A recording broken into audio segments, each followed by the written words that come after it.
Right. All right. Okay. It says I'm live. That's good. Let me just turn up the volume. There we go. All right. Hey guys, it's Georgia, and welcome to the first ever NerdLens Studios live stream.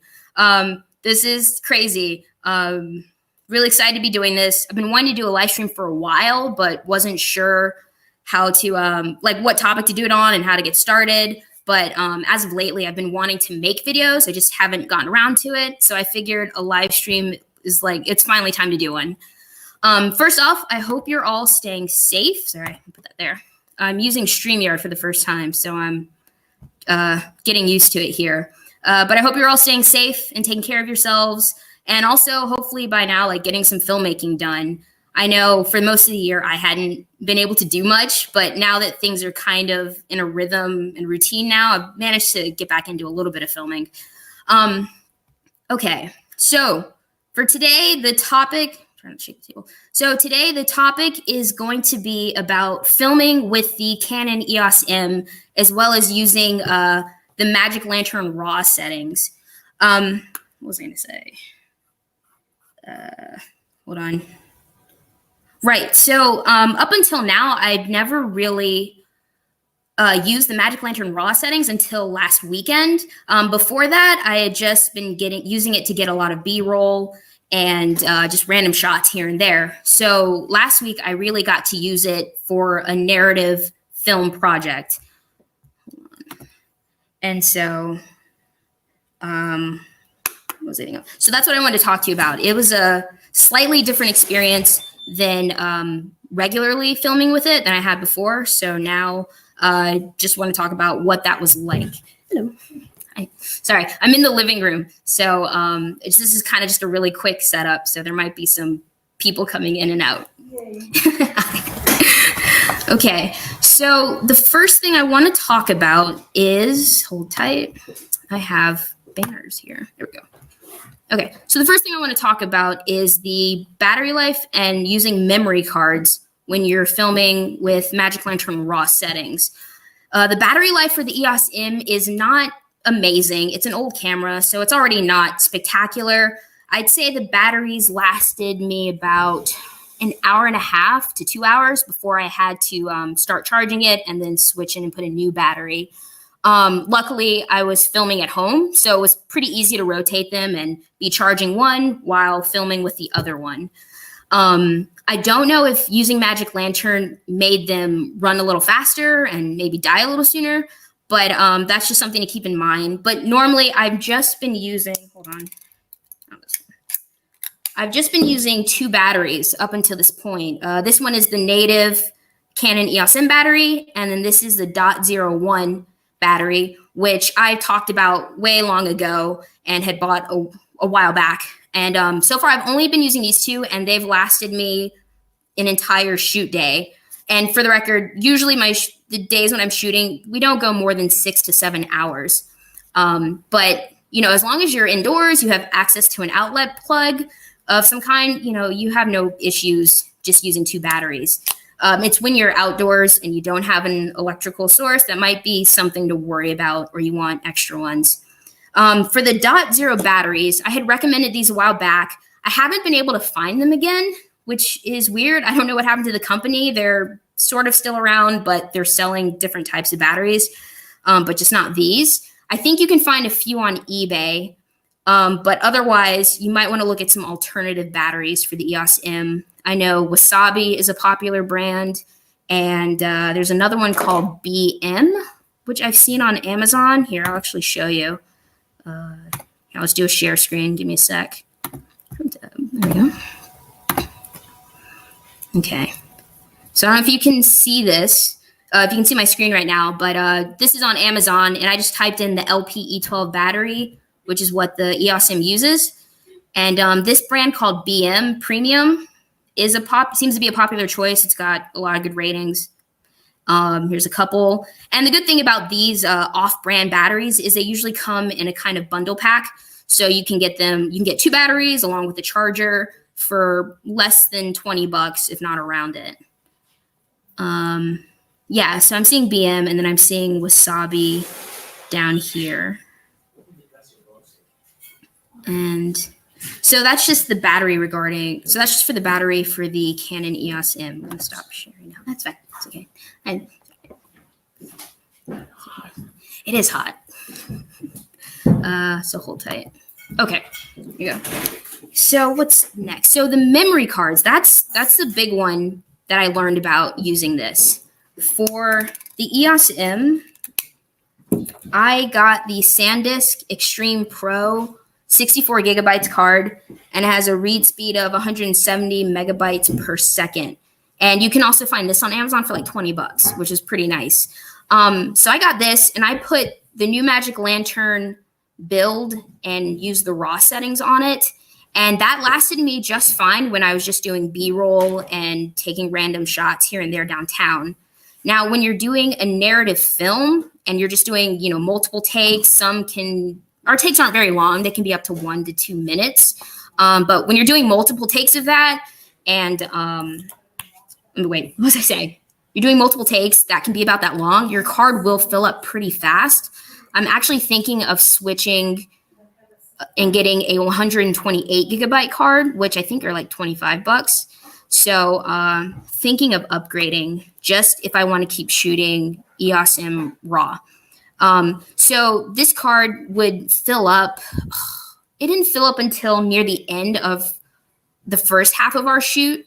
So on Saturday, we filmed in 2 places. We filmed here at home and then also went to the park. And for the first half, I shot for like 3.5 hours.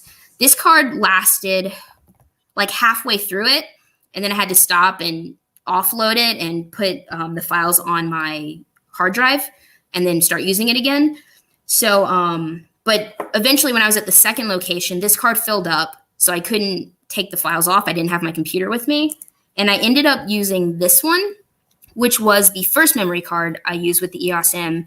And I actually have a very basic Magic Lantern firmware installed on this one, and a link to that is in the description. This is around one of the very first videos I made. I think the first video I made for the Canon EOS M. And the website to the Magic Lantern is down in the description. You can download this one, and it's very basic. You don't get raw settings or anything too complicated. So I just used it to, actually I'll show you maybe if it'll come up on the screen. So I just used it to control the ISO, the white balance, and shutter speed. That was the one, shutter speed. So let me put this in.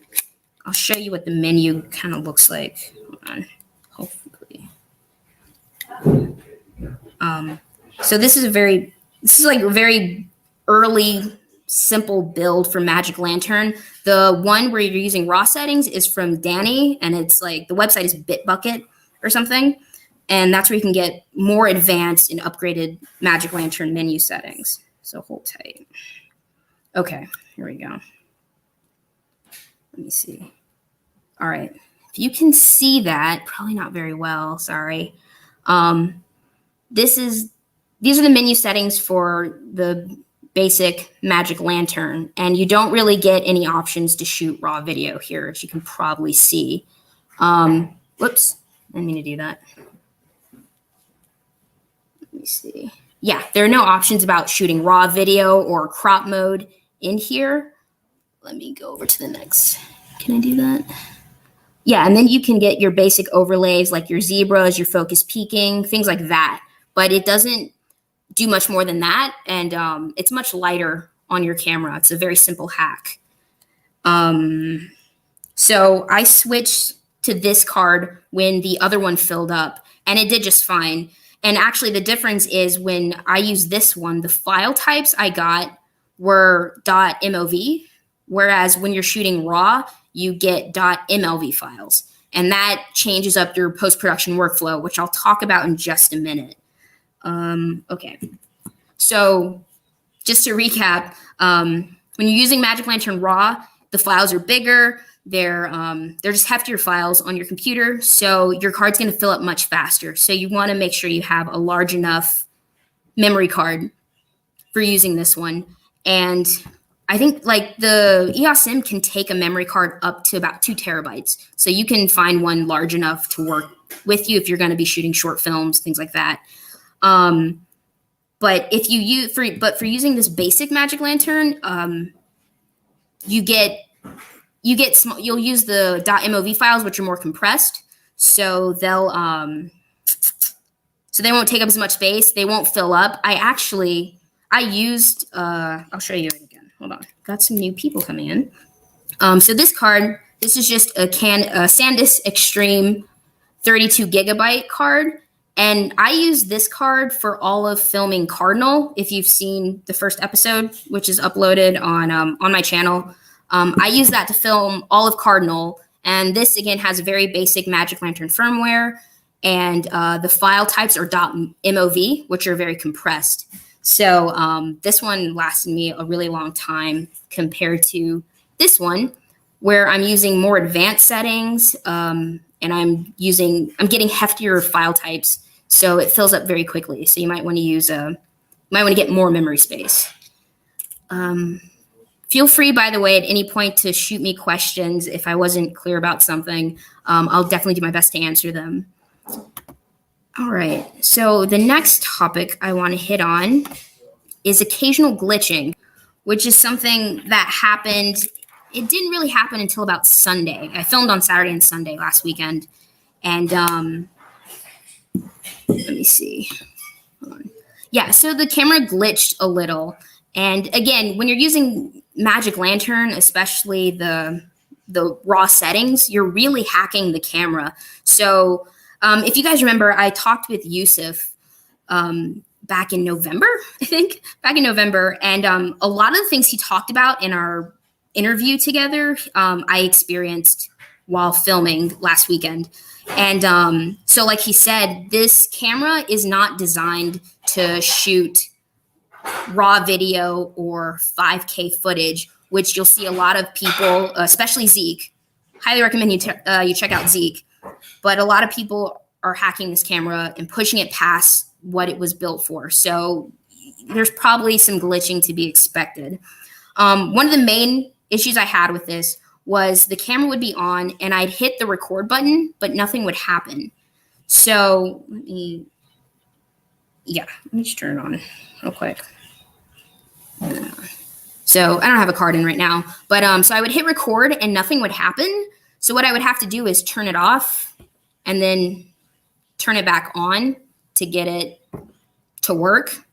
But sometimes what would happen when I went to turn it off, you'll see this sensor cleaning notification right there. It would get frozen on this screen. And so the camera wouldn't even turn off. So what I did then was I'd pop open the battery door, pop out the battery, put it back in and close it. And then I could turn the camera back on and hit record and everything would be fine. So there is some occasional glitching that will happen with this one. And I think, again, it's just because you're kind of hacking the camera with Magic Lanterns. So it's just, you're pushing it pretty hard. And I didn't have issues with it overheating. I know that's been something to look out for and to be careful with, but it didn't cause any problems for me. But yeah, sometimes the program will be a little bit spastic. But that happened maybe once or twice. It wasn't like a regular occurrence. So that was good. For the most part, running Magic Lantern on this camera runs pretty smoothly. So you don't have to worry about that. Okay. MLVApp and post-production. This is definitely the biggest change of using Magic Lantern. Sorry if you hear a car back there. Your post-production, when you're going to be shooting raw, so you're using a different file type, your post-production workflow is going to change up.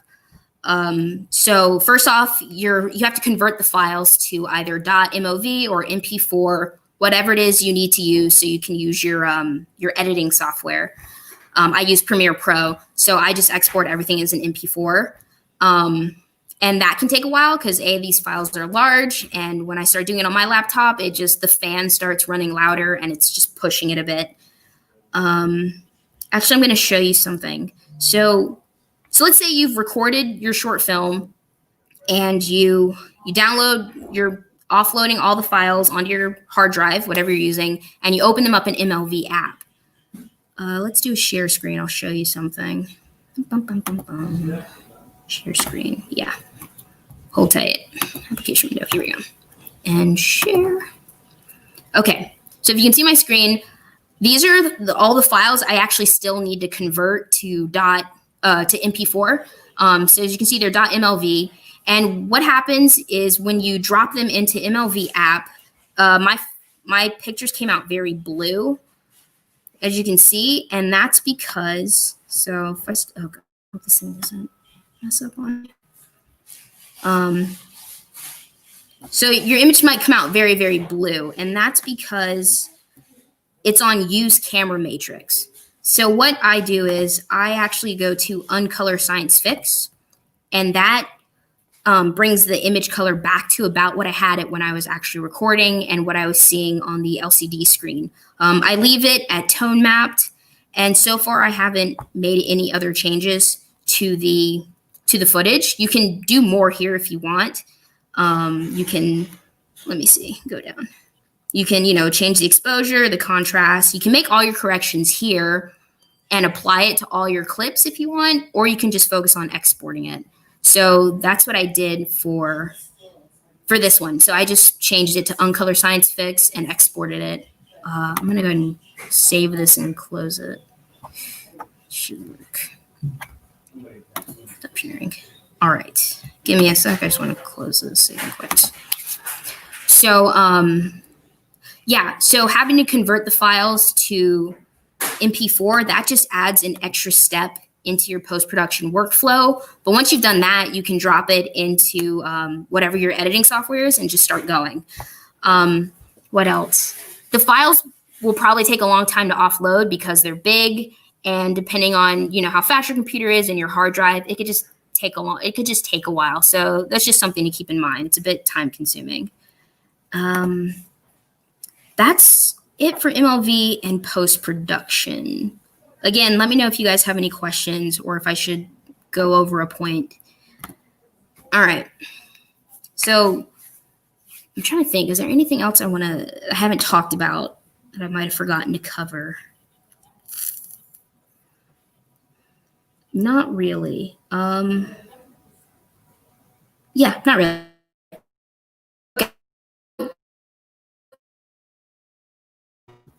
Final point I want to talk about is, do you want to use, oh gosh.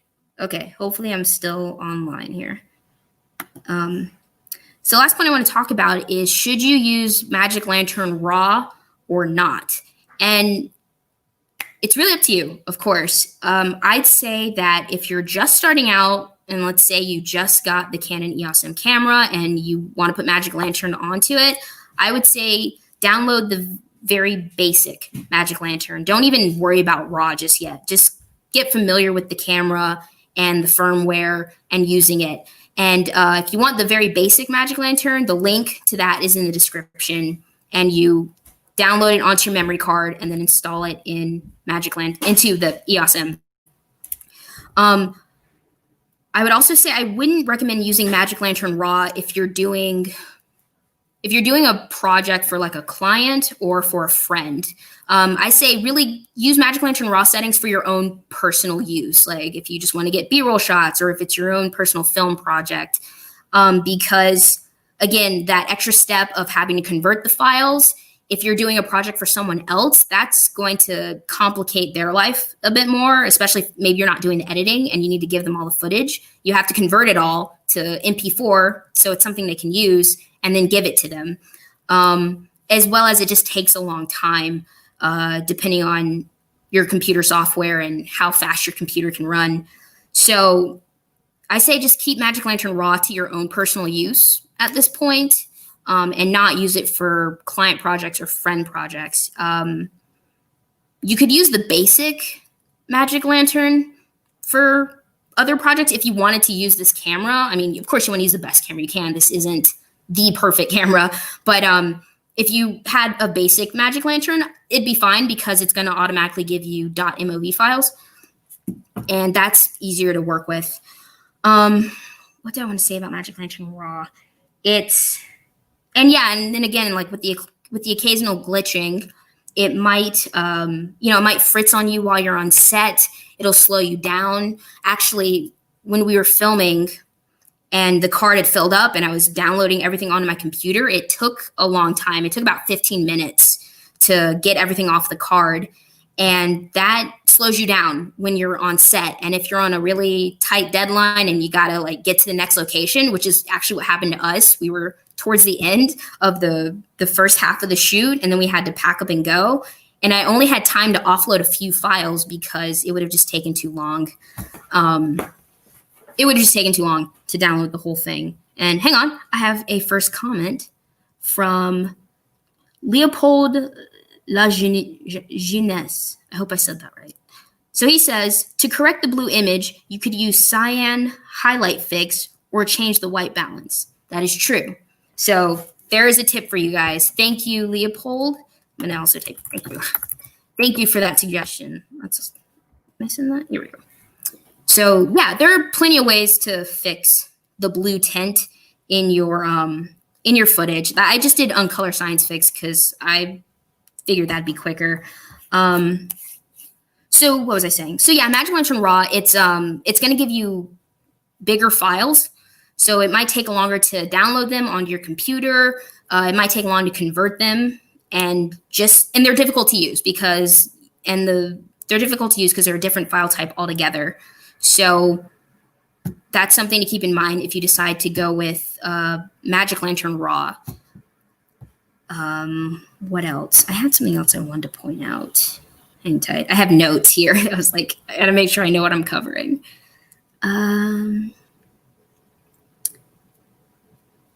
Yeah, that's mainly it. So I'll just sum up one more time.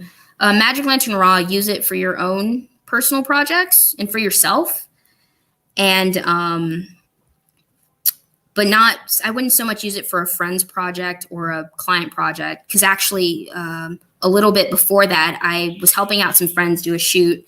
And I ended up using my Lumix and my Nikon. And that was a much better choice than trying to use the EOS M and Magic Lantern Raw, because I was giving all the files away to Ryan so he could do the editing. And if I had to convert the files to MP4, it would have taken much longer. And they were on a deadline because they were submitting that film to a contest. So MLV Raw, use it for yourself, not so much for clients and other people. And I have another comment here. Maybe try a USB 3.0 card reader for extra speed.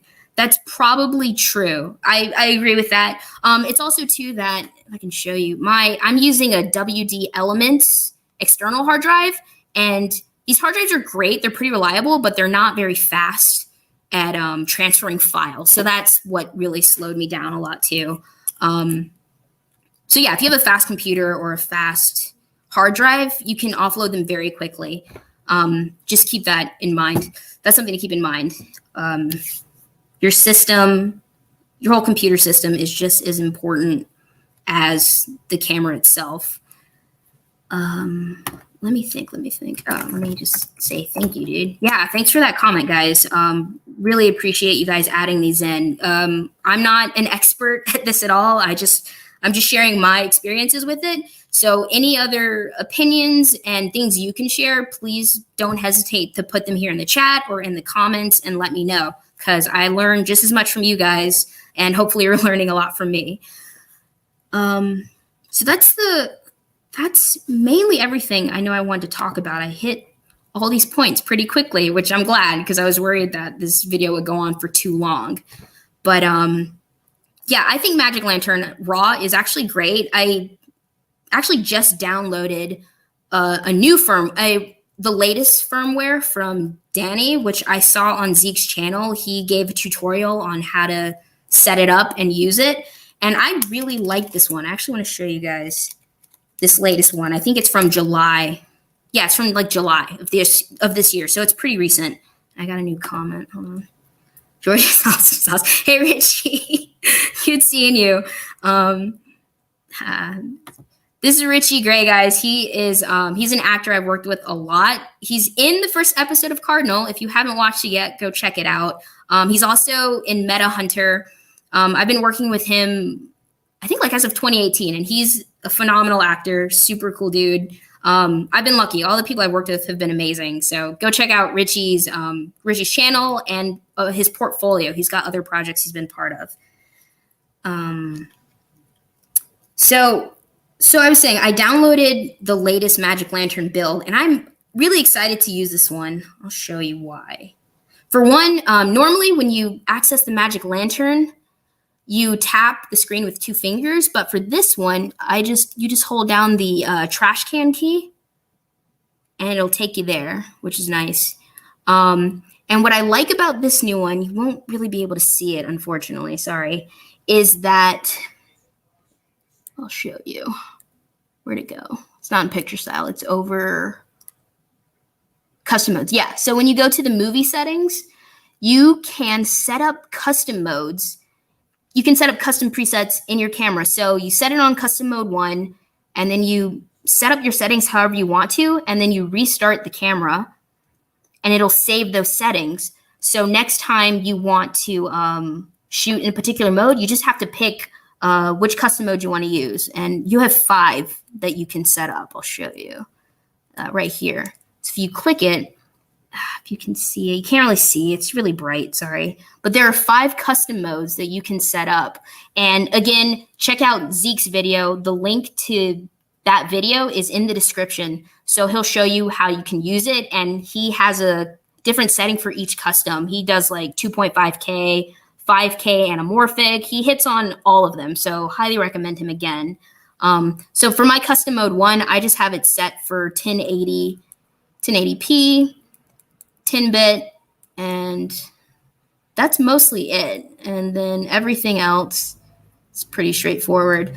The number one thing I want to point out, though, is to change my ISO, I actually have to switch the camera back to photography mode and then go into Magic Lantern. And then I can change my ISO. That's something I noticed. Can I turn it here? Yeah, so that's something I noticed with this new one, whereas before I could just change it wherever. So switching it to, I leave mine usually about 200 or 100. So I set that, and I'm in photography mode. So I'm going to switch it back to movie mode, and it will also be at 200 ISO. That's just something I noticed. Oh, my other favorite thing about this new build is that you can lock the shutter speed, which is in the movie settings.